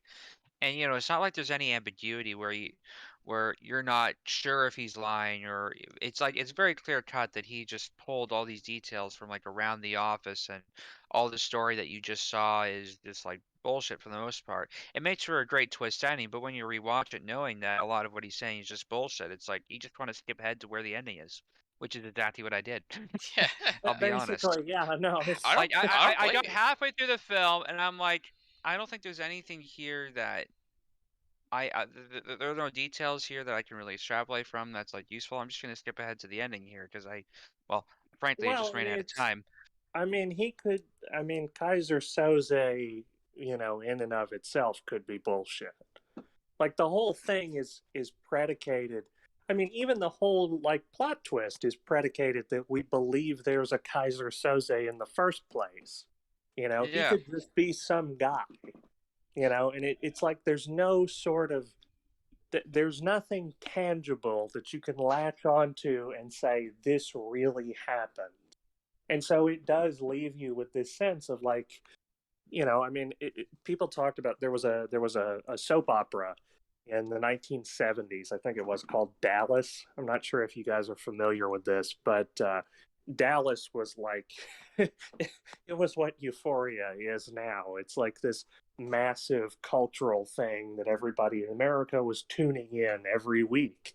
And there was a character that the ratings were starting to sort of plummet a little bit, and they had to keep it interesting and keep people hooked. And so they wound up killing off this character. And people were outraged. People were shocked. People stopped watching. And so next season, I'm sure you guys have at least seen this parodied on like Family Guy. But the next season, they came back and they had this character who was supposedly killed. They had him like in the shower, and his wife wakes up and finds him in the shower. And she's like, "Oh no, I thought you were dead. No, it was just a dream." That's what I was making fun of? I thought that was fake. I thought that was just making a joke. No, that's a real thing that happened. And that's kind of as insulting as what this film does. I mean, it's just so, I don't know. I mean, it's like, it's a really cool twist that is really, brilliantly executed. But once you've seen it and once you know it, it loses something. It doesn't improve on a rewatch. It gets worse. Yeah, and exactly what I'm talking about. Like the film is like very bland and tropey up until that point. Like there's the scene of Pete Postlewaite, God rest his soul, and it's just a typical scene of, oh, if you don't do this job, your family and your kids will be in danger. And that's the part where I was kind of tempted to be like you, Devin, where I'm like, I just want to skip to the end. Like I just lost so much interest at this point. I kept with it throughout the entire movie, and like you said, Steven, it's very well made. Like you said, all the performances are excellent. Kevin Spacey is unfortunately fantastic in this movie. And, right. And the editing. Unfortunately, he's the best part of it. Yeah, unfortunately, he is. Even worse. Yeah. But like the editing is super solid, the cinematography is great, the lighting is great, but it's just very hollow. It's like they wanted to reach the destination, but then consider how the rest of the road they paved would be affected by getting there. I Well, guess is and a good way to put it. I will say that, the 1990s in particular, there was this real trend where it's like everybody had to have a gritty sort of crime story, and Pulp Fiction was huge, Neo and noir. Seven was huge, and actually Seven wound up inspiring this sort of trend right around the turn of the century, like 1999 in particular. And leading up to that, there was these films that came out that were playing with the biblical apocalypse, like Y2K. And so you wound up getting these like gritty, religious, like, detective stories. So you had like Fallen with Denzel Washington. You had End of Days, where like Arnold Schwarzenegger fights the devil. And it's You like, had Armageddon or Last Night. well, there was also, Stigmata was a big one. And I mean, I hate to say it, but I'm not sure a lot of those movies, as dated and silly as they are now, aren't at least somewhat more charming than this. This feels, I don't want to use the term Oscar bait, but almost. A little bit. Yeah. It's kind of bland. It's kind of It's like Oscar Batory. Yes, yeah, that's a good word for it, because it's not, it just feels very safe, until the ending. That's the whole hook, is the ending. And I don't know that that's as good as it is. I don't know that if it's don't know that it's enough. It's like Wicker Man or Soylent Green, where the hook is the twist. But I'd argue that those films still have a charm into rewatching them. Something like The Prestige. Look at something like The Prestige, and the twist adds so much to the experience. Not only are you interested to see like how certain decisions of the story are kind of changed with that twist, but it has a thematic purpose. It ties into the theme of obsession and obsessing over your art and obsessing over being the best that you've ever Club been. is incredible every time I watch it. I like it more every time I watch it. Yeah, it adds, those twists add emotional context to the story. They fit the themes. They have a point. This one doesn't really have a point. It reminds me of Nicolas Cage in Adaptation, where it's like always pitching a script and always his twin brothers just thinking, oh, we need this dramatic plot twist where the detective was the killer the whole time. Like, that's kind of what this feels like. A little bit. Yeah, well, I will say that Bryan Singer was interviewed, and he said that he was trying to make something that was a cross between Double Indemnity and Akira Kurosawa's Rashomon, which I think he failed spectacularly. Yeah, they have nothing on Double Rashomon. Yeah, because Rashomon made the wise decision of saying that none of the decisions were particularly true. There wasn't particularly a true perspective. Even the perspective at the end that's supposed to be the truthful one, we don't really know if that perspective is true either. That's what the film is saying, is take every story and angle with a grain of salt. Notes of Rashomon. He read a pitch of Rashomon. Yeah, he read like the Wikipedia article. I feel like Cliff Note is too much work. Yeah. Too much effort. He may have watched it, but he thought, well, that was such a downer ending because I don't know what really happened. I wanna make sure that there is no uncertainty in what happened in my movie, and everyone's gonna talk about it. The only other scene that I think really comes close to what the ending is, the lineup scene, which coincidentally was what Bryan Singer. Yeah.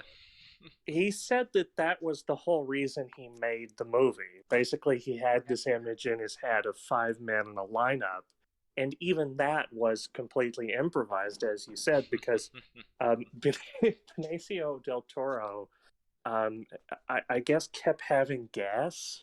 And had gas through 12 takes. Yeah. and they just could not be serious. And there's even behind the scenes footage of Bryan Singer just berating them for not taking this seriously. And coincidentally, it's the best, one of the best parts of the movie. And here's the funny It's thing literally too. one of the two scenes you think of when watching the film. It's like, hey, they all stand up in a line and they all have a gas, literally. And I wonder who it was. Oh, it was Kevin Spacey all along. Okay, that's the usual suspects. Yeah, like those are literally the only two things that like come to my mind when I think about this movie. Exactly. And the funny thing is, in that scene where Benicio del Toro's like, "Give the keys, you fucking cocksucker," the man saying in English, "Please," is Bryan Singer, and that wasn't scripted. And you can tell, like, Benicio del Toro's generally annoyed. It's like, "Give me the keys, you fucking cock." Like, what the fuck? What? I was saying it in English. Like, he was just genuinely pissed off. That guy was Bryan Singer. Wow. Yeah. What a story, Mark. Yep. So we have Daryl and Tad listening racist in. And wow. Okay. Yeah. Do y'all have any contributions to this conversation? Daryl, we'll start with you. Daryl and Tad, the floor is yours. Daryl. Oh boy. Oh, that's all right. Daryl, can you hear us? I'm eating, yo. Daryl is putting in the chat that he was eating. So I will ask if you would text, write down what did you think your rating out of 10 was? Just before we get into our final thoughts, what would you give this, Daryl? Yeah, how wrong are we? In other words, how wrong are we, or how right are we? Am I wrong? Yeah, I remember us talking about this movie. We did a crime stories class because I needed an elective, I guess. And we talked about this movie. It feels very like plot point to plot point, something that's easy to study and write something on. But as like a film watching it, again, it loses rewatch value when you know what the twist is. Like it's one of those films where knowing the twist kind of undercuts the whole thing. And this was something I had to do when I watched it for the first time because I did know the twist kinda, so I had to try to block it out of my head when watching the film to try to get something out of it. And it was kind of effective, but then watching it again, I'm like, yeah, I know it's Kevin Spacey. And then just seeing the plot kind of unfold from there, there wasn't any other interesting things kind of happening. I just kind of lost interest or focus partway through. So I mean, that could very well be a me problem, but it seems to be a universal me problem, not a singular me problem. Yeah, there you go. Well, Daryl wrote down that he gave it a 7.5, but he hasn't rewatched it in a while. Tad gave it a 4. Dad gave it a 4. Wow. I would say Daryl, without rewatching it, I probably would have given it like a lukewarm 7 just from memory because it was. But rewatching it definitely loses points just when you know what the twist is. What would you give it out? Well, and see, I remember watching this, and I if you had asked me when I first saw it, I would have been like, "Oh my god, it's a 10 out of 10. This is amazing. I've never seen anything like it." Yeah, and now it's like, not only have I seen it, I've seen films that have done this better and have more. Scary Movie. Scary Movie does this better, arguably, and this is exactly what Daryl was saying, that the homage to the ending did it better in that sense. And I remember, I fondly remember Scary Movie more than this movie. Well, and honestly, as good as the ending is, there is some elements to it that have been kind of memed in a way that almost take away from the experience. Like when he drops the coffee cup, and it's like this dramatic, oh my god, Kobayashi. I don't know if you guys have seen the Key and Peele sketch where I have not. it's like the guy is a bad liar, and he's pulling off the wall behind him, and it's like a hang in there baby cat poster. And so he's like, Oh my God. well, I was down in Chinatown with a criminal mastermind named Hung in there. It's like to me that's like the thing is like the parodies and the memes have even taken away from what made this film so special and what was arguably the best part of the entire thing. It's man, I really wanted to like this more in a weird way. I'm with you. But, like, if a movie can't survive being memed, was it that good in the first place? I don't think so. Yeah, I don't know. And I mean, we talked about this with Drive, and we talked about this with Joker, which I think are arguably they're easier to separate from the memes and the parody. But this almost feels like Midnight Express, So I'm with you. Oh, I enjoyed Midnight Express, but all right. Well, we talked Fair about enough. the Jim Carrey, the cable guy bit. It's Oh like, yeah. I don't know, man. What would you give this out of 10, guys? Do we have anything else to add? No, you summed up my feelings perfectly.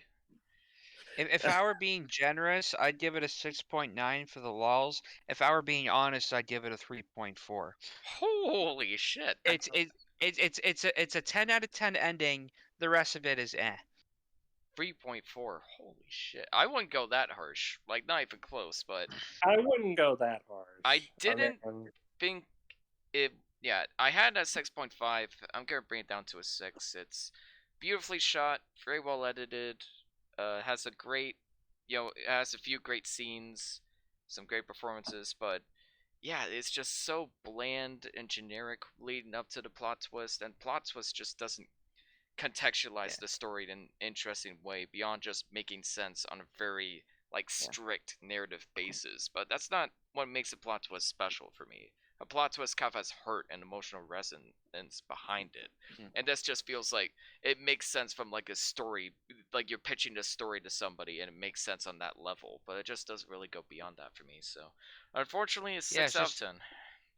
It's just like the majority of it. It just meanders so much in like the middle of it's competently made, but the story isn't really that gripping, and there isn't any details that are really adding to the ending in ways that I wasn't expecting. It's like, why am I wasting my time on this? And it's like the worst the movie can be is just dead center, kind of in the middle of like if it was extremely bad, that would at least be possibly entertaining in a sense, or extremely good. Then then I could sing endless praise about it. This just kind of rides Blah. it just kind of toes the line.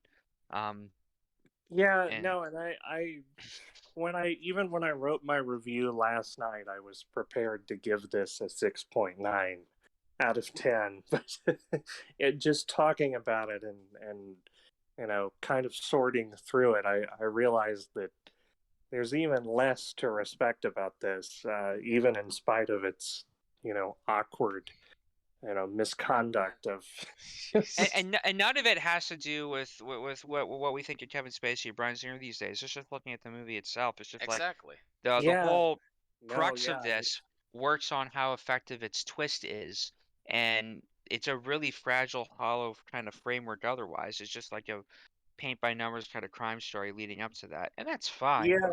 It's just like Well, It kind of I'm interested in more intricate generic. things at this point.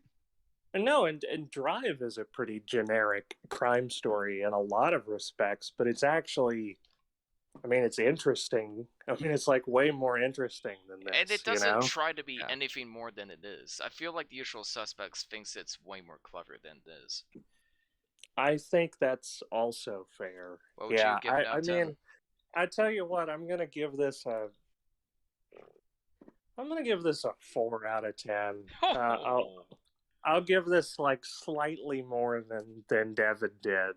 But yeah, no, this really this was disappointing in a way, and it's, man, I don't know. It has a 10-10 ending, and absolutely nothing leading up to it that is worth. I feel like if you watched the beginning of this movie and like the last 5 minutes, And it's you'd perfect, have a great time. Yeah. I feel like I agree with Ian where it's like it's a great short film. Mm-hmm. Yeah, I that mean, just maybe, unfortunately became a film movie. maybe what became of Bohemian Rhapsody might be influencing my view of this a little bit as well. I don't know. I mean, that Oh was the last man. thing Bryan Singer had made, and honestly, the best part of that movie was the part Bryan Singer actually directed, which was the whole Live 8 sequence. But, eh. Yeah. It's just this kind of pedantic, meandering, middle of the road kind of filmmaking that I've just fallen out of taste for. You know, I need something. With substance. I need something more Well, no, from what I'm watching. this is like what we were talking about with the original Suspiria, where it's like, at least it committed. It went balls to the wall. It was like, holy shit, let's just I do acid Disney. You know? I want it to either be unfathomably incompetent or just astonishingly brilliant. Those are the type of films that I look for these days. I'm kind of with you. Yeah, You know, it's so middle of the road. I mean, this honestly reminds me of like our discussion on The English Patient in a lot of ways. It's like yeah, little like bit, it's just it's a well competent. respected, well liked Oscar nominated film, and just maybe it's just a matter of our taste, but all of us despise the movie just because of how Well, it's I don't just know. it's I so don't know if I safe. hate this It's one as so. much as The English Patient. I don't know Like, that not I even hate it as remotely. much as The English Patient because the English Patient, as bad as it is, The Usual Suspects, as bad as It's it is, not it as still long has as that movie either. that that hook, that 10-10 ending. Exactly. And I feel like so The English Patient doesn't have that. So it's automatically a little bit better, but not much. Yeah, that's true. Well, this has been a fun discussion. Thank you Agreed. guys so much Thanks for to having me. everybody who listened in. So thank you, And Aaron. thank Thank you, you Daryl. to And thank you, Tad. Tad, Aaron, Daryl. Mason. You guys made this. Yeah, me. Thank you, me. Yeah, Mason, for popping in for a second. Sorry we couldn't yes, get you on here. and for He suggesting might become the Matt Damon of our podcast. yeah, right. Yeah. So, guys, you got to be here next week, the 10th, because if you liked hearing Daryl Ailes, the independent filmmaker of such great films like 44, Orange Hat Productions, you got to come here next week on the 10th. He's going to be joining you guys as a special guest. Woo! Where you're going to be discussing Roger Deakins and all of his cinematography. You're going to be talking about cinematography. Yes, you're going to be talking about No Country for Old Men. You're going to be doing a redux of your discussion on Blade Runner 2049, and you're going to be talking about Prisoners. So you got your Coen's brothers, you got your Villeneuves. Tune in, you got to be there. And then the week after that, I don't know if I'll be back. I don't know. It'll have to depend, but you're going to be looking at some St. Patrick's Day films with Ian. So lots of, are you going to be back next week, Steven? I don't know. Okay. I don't know. I would highly recommend you see Prisoners at the very least if you're not on. But I would almost love to come back if nothing else to discuss No Country for Old Men, because I feel like that is no spoilers, but I think that's a masterpiece. So I will see you guys eventually. Thank you so much for having me. Thank you for tuning in, everybody. Yeah, man, what a week. What a great episode. And great episode. Be there next week or be sus. And is it first day yet? Ooh, sussy baka. Have a great night, guys.